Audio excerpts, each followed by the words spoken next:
What if I asked you to take 3/4 of the stomach, which is the size of a football, through a hole smaller than a dime? You would think I'm crazy. Have I lost my mind?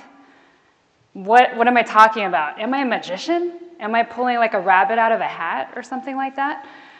And that's actually what I thought 25 years ago when I started surgical residency. At that time, you did a lot of surgeries with open abdominal incisions. You did laparotomies for traumas. You did laparotomies for emergency surgery to save somebody's life. You did incisions in the right lower quadrant to take out appendixes. I remember vividly when I was a third-year surgical resident and I was taking out an appendix. And it was one of the first times that my attending trusted me to take a second-year resident through the case. And here I was making an incision over what's called McBurney's point, an incision called Rocky Davis, not a McBurney incision. You will find out as a surgeon, there are multiple names for different incisions that are all related to surgeons. Instruments are the same thing. There are so many different instruments, all. If you wonder why something's called an Adson, it's Dr. Adson. So I remember making an incision in the right lower quadrant, expecting to find the appendix. We didn't do any imaging before, we just based it on landmarks. I made the incision, I felt around, and I could feel something firm there, an infected appendix. The surgical attending then asked me, "Nicole, do you see the appendix? Are you taking it out? What's going on here?" And he immediately scrubbed in, and I said, "I feel it, but I really just can't see it." He comes over, he comes to the bedside, puts his gloves on, asks the surgical tech, "Scalpel," and he makes a larger incision. What I tried to do was make a tiny incision in the right lower quadrant to take out the appendix through there, but guess what? He tripled the size of the incision, and poof, the appendix was able to be seen, and we were able to take it out. I was like, if I could have just done that, that would have been great. But no, as an attending, they actually know a lot more, so all I needed to do was make a bigger incision. The way we used to learn surgery, or not me, I wasn't around at that time, in the 19th century, they actually had a stage kind of like this. They had an auditorium where the patient was lying right in the center of the auditorium, and you were supposed to learn how to operate. The only way you could see is through a big incision, and definitely people up in the balcony could not be able to see. Obviously, they weren't that important as the people up front to see how to operate. That's how we learned surgery. We learned it through big open incisions. The downside to that was a lot longer recovery for the patient. Fast forward to laparoscopic surgery. Laparoscopic surgery started actually with OBGYNs. We as surgeons don't like to say OBGYNs actually started the first laparoscopic surgery, but actually they looked into a scope that was inserted into the abdomen, which was inflated with CO2 gas, using instruments to dissect out either ovaries, tubes, things like that. They looked through a little scope to see inside the abdomen. Then with time, we created what's called laparoscopic surgery that we do today, and we still do it, where you actually project the image on a screen. It's a 2D image that you can see. You can see I'm there doing a laparoscopic cholecystectomy, where I'm actually looking at the screen. If you look at me from the front, you would almost think I'm 2 feet taller than my surgical tech. But you can see how many steps I had to use to raise myself to actually be able to perform the surgery.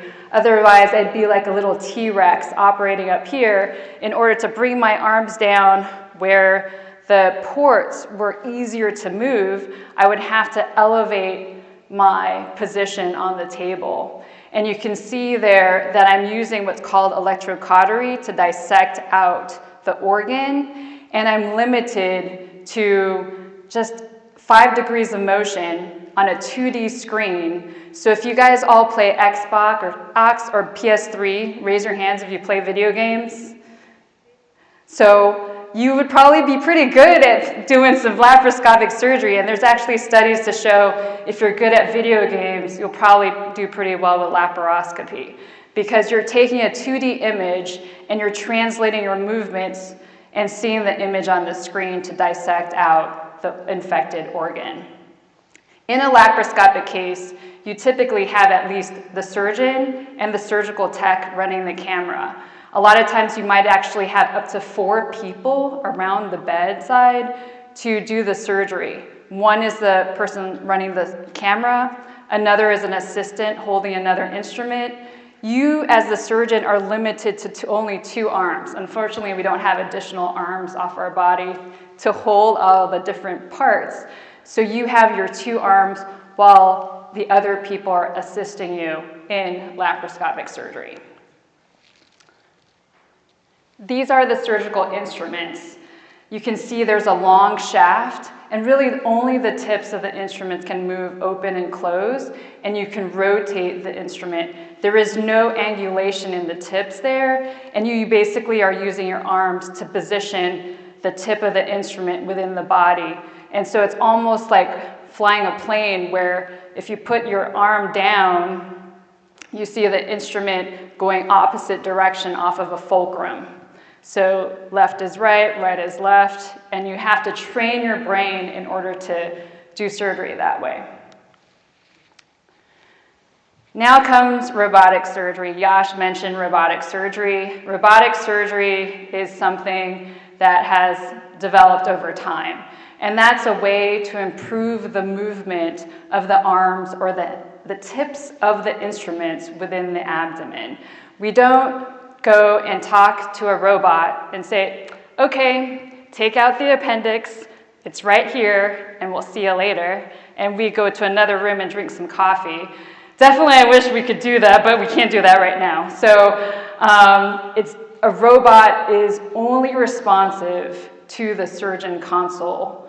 And this is basically the surgeon console, where the console you sit at as the surgeon, and you have the OR table with the patient next to you, and the robotic arms are basically docked onto the patient while you're controlling the very fine movements of the instruments within the abdomen.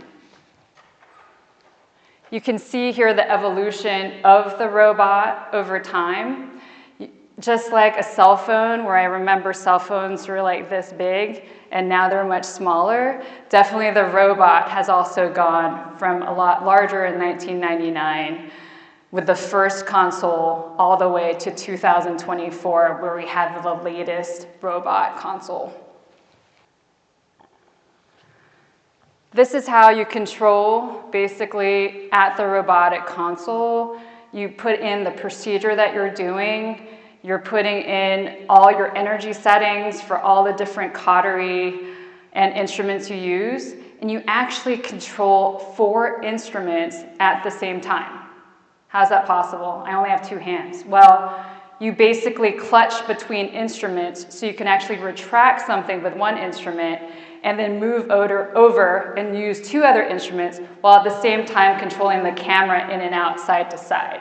So you basically have 4 different functions that you can control from one console. So in reality, you really only need one person at the bedside putting in instruments and taking them out and changing them. You really don't need a full team or 3 other people with you at the bedside to control all the controls. This is the layout of a typical OR. You have a screen on pretty much every wall, and you have the robot docked onto the patient, and then you're sitting at the surgeon's console.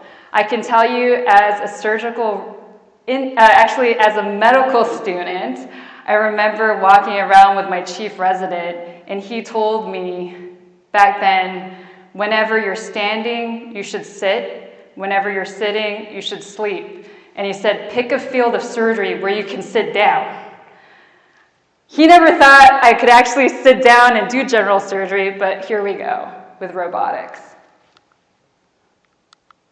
This is the layout of a typical OR room. This is the Da Vinci 5 robot, which was launched back in August of 2024. It's the most precise robot. It's called DV5. And actually, robotic technology started with the military, something called DARPA, which is a research division of the military that helped to fund the first robots back in the 80s. And currently, this is the 2024 version of it. So back in 1996, this was the first surgeon console. You can see it's not even a regular picture. It's on one of those Polaroids. So that was the first prototype of the robot. And now this is robotic console, and now this is 2024. So definitely we've come a long way in advances in surgery, and it takes an idea. What I thought back 20-some years ago is I would be operating for the rest of my life standing and also making big incisions to see. Now you can see so much more with even just a smaller incision.